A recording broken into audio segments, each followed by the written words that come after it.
Hey guys, welcome back to the universal science. और ये दौर था वर्ल्ड वार 2 का, जब अमेरिकन टॉर्पीडो का एक ग्रुप जापानी समुद्र सीमा में बम गिराकर वापस आ रहे थे। इन ग्रुप्स में से एक प्लेन का पायलट रास्ते में ही सो गया। फिर क्या था, ये प्लेन अपने ग्रुप से भटकता गया और एक ऐसे रास्ते पर चल पड़ा जो उसे विशाल समुद्र की ओर ले जाने वाला था। जब पायलट की नींद खुली तब तक बहुत देर हो चुकी थी। वो समुद्र में इतनी दूर तक घुस चुके थे जहाँ से वापस लौटने के लिए फ्यूल भी नहीं बचा था। अब उनके पास कोई भी रास्ता नहीं बचा था सिवाय समुद्र में क्रैश होने का। अब जिंदगी और मौत के बीच एक जंग शुरू हो गई। तो आइए देखते हैं पूरी कहानी क्या कहती है।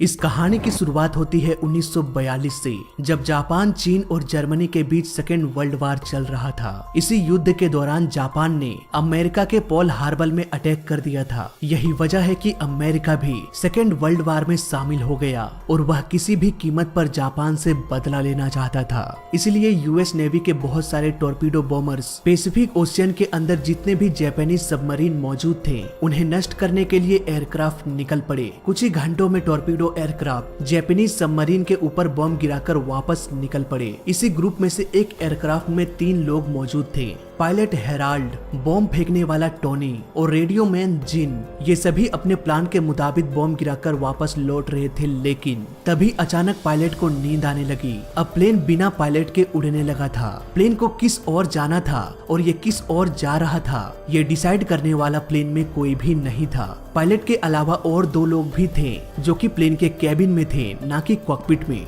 इसलिए उन्होंने भी ये ध्यान नहीं दिया कि प्लेन धीरे धीरे अपने रास्ते से भटक रहा है। जब पायलट की नींद खुली तब तक बहुत देर हो चुकी थी। अचानक से नींद खुलने के बाद उन्हें ये भी नहीं पता चलने लगा कि आखिर वो कहाँ पर है। रेडियो मैन जिन रेडियो कॉल करके यह पता लगाने की कोशिश करने लगा कि आखिर उसका लोकेशन क्या है, लेकिन प्लेन कंट्रोल टावर से इतना दूर जा चुका था कि उसे ठीक से सिग्नल भी नहीं मिल पाने लगा।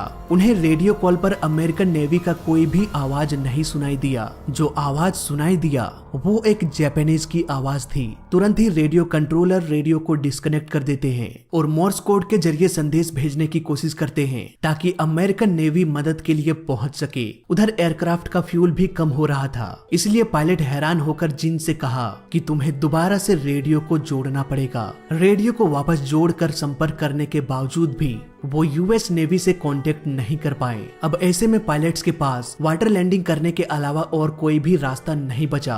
अब क्योंकि एयरक्राफ्ट में भी फ्यूल खत्म होने वाला था, इसलिए पायलट अपने साथियों से कहता है कि जरूरत के सभी सामान निकाल लो, हमें अब समुद्र में ही कहीं लैंड करना पड़ेगा। देखते ही देखते ये प्लेन समुद्र में लैंड कर जाता है। लैंडिंग के बाद पायलट का सीट बेल्ट तो खुल जाता है, लेकिन बाकी बचे 2 यूएस आर्मी का सीट बेल्ट जाम हो गया। धीरे धीरे प्लेन में पानी भरने लगा। कैप्टन का सीट बेल्ट खुल चुका था, इसीलिए वो किसी तरह से एयरक्राफ्ट से निकल गए, लेकिन बाकी बचे 2 नेवी ऑफिसर सीट बेल्ट ना खुलने की वजह से एयरक्राफ्ट के साथ पानी में ही डूबने लगे। अब उन्हें एक अंतिम कोशिश करनी थी, पूरे जोर लगा के सीट बेल्ट को खोलने की कोशिश करे या फिर समुद्र के पानी में ही दम तोड़ दे। दोनों ही ऑफिसर ने पूरा दम लगा दिया और फाइनली दोनों का सीट बेल्ट खुल गया और दोनों प्लेन से बाहर भी निकल गए। अगर कोई प्लेन वाटर लैंडिंग करता है तो प्लेन में सफर कर रहे लोगों के लिए राफ्ट होता है। अब क्योंकि ये प्लेन काफी छोटा था, इसलिए इस प्लेन का राफ्ट भी काफी छोटा था। ये राफ्ट साइज में तो छोटा था, लेकिन फिर भी इसमें 3 लोग आराम से बैठ सकते थे।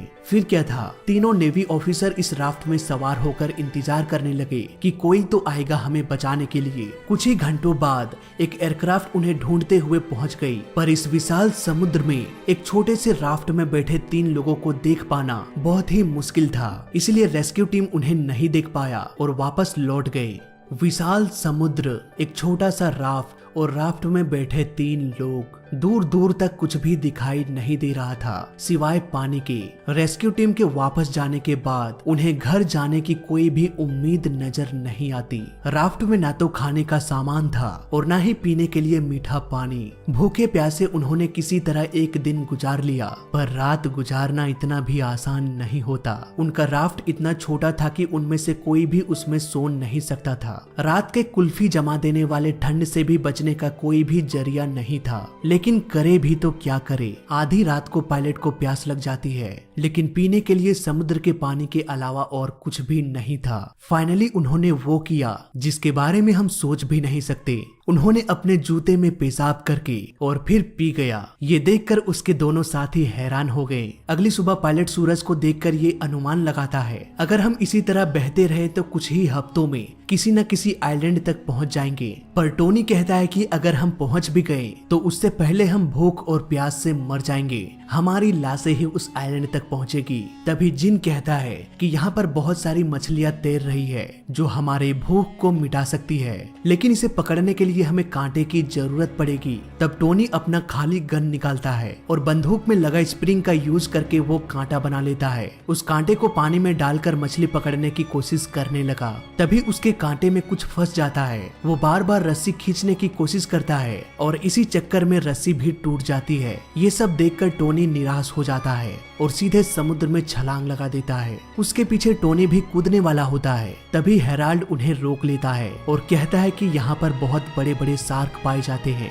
ये सुनते ही टोनी तुरंत ही बोट में चढ़ जाता है। भूखे प्यासे इसी तरह करीब 5 दिन गुजर जाते हैं। इन 5 दिनों में उन्होंने कुछ भी नहीं खाया, इसलिए वो तीनों बहुत कमजोर हो जाते हैं। जब प्यास हद से गुजरने लगती है तब टोनी समुद्र का ही पानी पीने की कोशिश करने लगता है, पर उसके साथी उन्हें रोक लेते, ये कहते हुए कि अगर तुम इस पानी को पीते हो तो ये तुम्हारे बॉडी को और भी डिहाइड्रेट कर सकती है। अचानक से हेराल्ड को ये याद आता है कि उसके जेब में एक पेंसिल रखी हुई है। वो पेंसिल निकालकर एक चार्ट बनाने लगता है जिससे वो अपने लोकेशन का पता लगा सके। वो पेंसिल निकालकर कैलकुलेशन करने लगता है और अपने लोकेशन का पता लगाने की कोशिश करने लगता है। अब क्योंकि वो एक पायलट थे इसीलिए उन्होंने कुछ ही मिनटों में डायरेक्शन का पता लगा लिया। उनकी ये बोट जापान की ओर जा रही थी, इसलिए वो अपने साथियों से कहता है कि हमें बोट के बहाव को रोकना पड़ेगा। बोट के बहाव को रोकने के लिए अपने लाइफ जैकेट से वो एक लंगर बनाते हैं। ये लंगर राफ्ट को पानी में बहने से तो रोक ही सकता था, इसके साथ साथ इसे पानी से ऊपर उठाने पर उनका राफ्ट हवा के दिशा के साथ आगे बढ़ सकता था।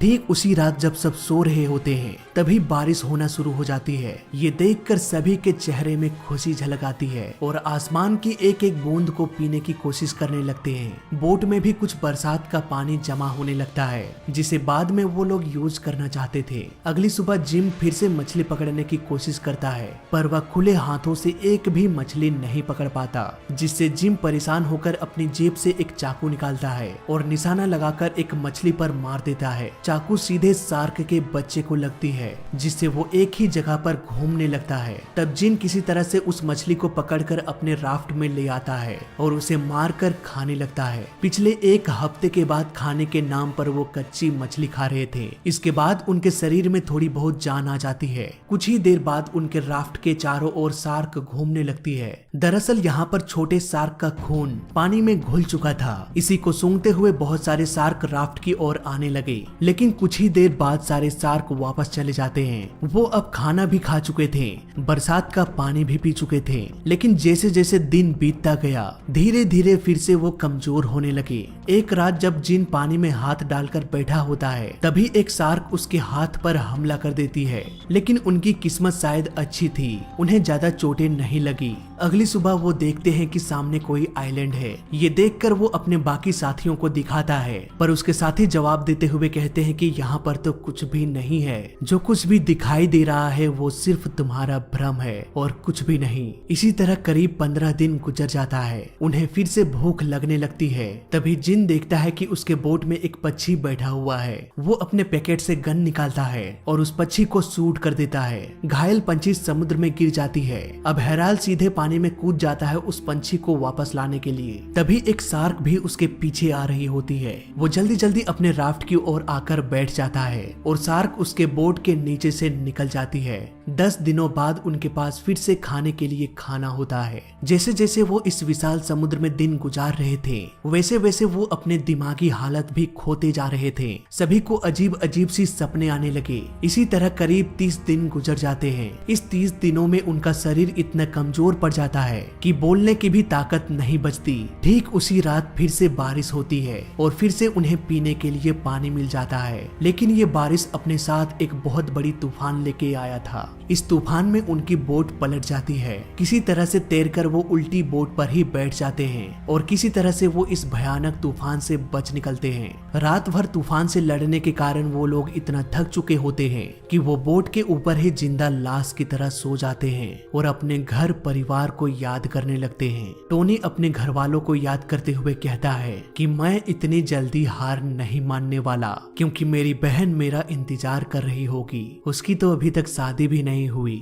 उसकी शादी भी तो करवानी है। इतना सब कहते ही टोनी उठ के बैठ जाता है और अपने हाथों से पानी को काटते हुए बोट को आगे ले जाने की कोशिश करने लगता है। और ऐसा करते देख उनके साथी भी बोट को आगे बढ़ाने की कोशिश करने लगते हैं, पर ये कोशिश बस कुछ ही मिनटों के लिए था, क्योंकि उनके शरीर में तो जान ही नहीं थी। करीब 34 दिन गुजर जाने के बाद एक उम्मीद की किरण नजर आई। जिन देखता है कि आगे एक आइलैंड है, लेकिन वो ये भी जानता था कि हो सकता है ये मेरा भ्रम हो, इसीलिए वो अपने साथियों से कहता है कि आगे मुझे कुछ दिखाई दे रहा है। और जब तीनों उठ के देखते हैं तो उन्हें एक आइलैंड दिखाई देता है। इस आइलैंड को देखकर एक बार फिर से जीने की नई उम्मीद आ जाती है। अब वो तीनों मिलके नाव को आइलैंड की तरफ ले जाने की कोशिश करने लगते हैं। कुछ ही घंटों के प्रयास के बाद ही वो आइलैंड तक पहुंच जाते हैं। करीब 34 दिनों के बाद उन्हें एक सूखी धरती नसीब हुआ। उस आइलैंड में दूर तक जाने के बाद उन्हें कुछ झोपड़ियां नजर आई। वो तीनों उस झोपड़ी में चले जाते हैं। तो कुछ इस तरह से वो इस मुश्किल भरे सफर को खत्म करके ये तीनों 20 फरवरी 1942 को एक पूका पूका आइलैंड में पहुंच जाते हैं।